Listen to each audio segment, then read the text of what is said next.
Meron po tayong biniling power bank magnetic. Ang brand po ay Bisus, kung ano pong pronunciation. Ito pong nabili natin, hindi po siya ganun kakapal, hindi rin siya ganun kabigat. 10,000 milliamps ang ating nabiling power bank at pwede po itong gamitin sa iPhone 15. Pwede nyo po itong gamitin. So, fast charger and magnetic na po siya. Unbox natin.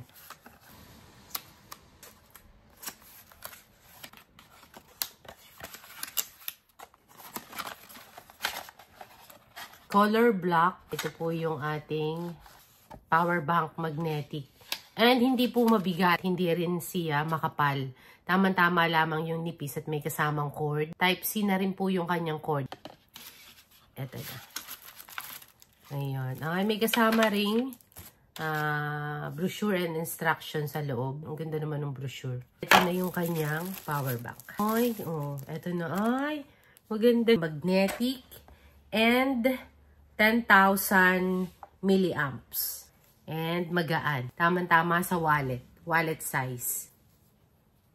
Yan na. Type-C na din.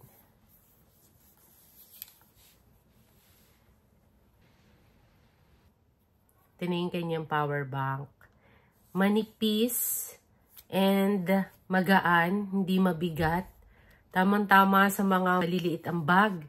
Kung yung bag nyo parang sinlaki lamang din ng phone, saktong-sakto to. Yan yung brand natin.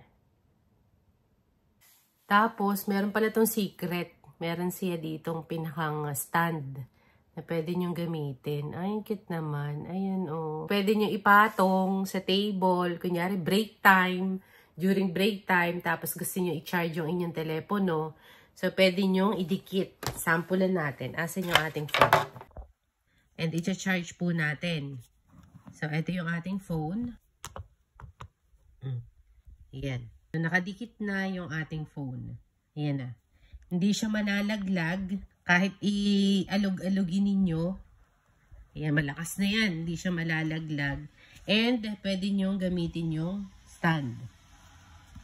Kung kayo po ay nasa break time o gusto nyo manood habang naka-charge, pwede nyo pong itayong ganyan. Ayan. So, pwede na kayong mag-YouTube. Ayan. O, diba? So, napakaganda nitong na ito, power bank na ito. Bet ko tong power bank na ito. At saka, hindi siya basta-basta matatanggal. Maganda siya, in fairness, Hindi siya basta-basta natatanggal. Hindi siya basta-basta matatanggal. Maliban na lang talaga kung itulak ng kamay. Ayan, itutulak ng kamay ninyo. Or ibabato nyo ng malakas. Or mababagsak ng malakas. Pero kung basta igagantong mo lang, hindi siya basta-basta natatanggal. So, ganyan po kaganda yung ating power bank na nabili. Ito yung ating connector. Ito yung ating power bank. And dito naman yung ating charger.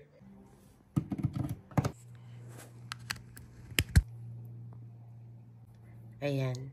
Nag-charge na. Thank you for watching.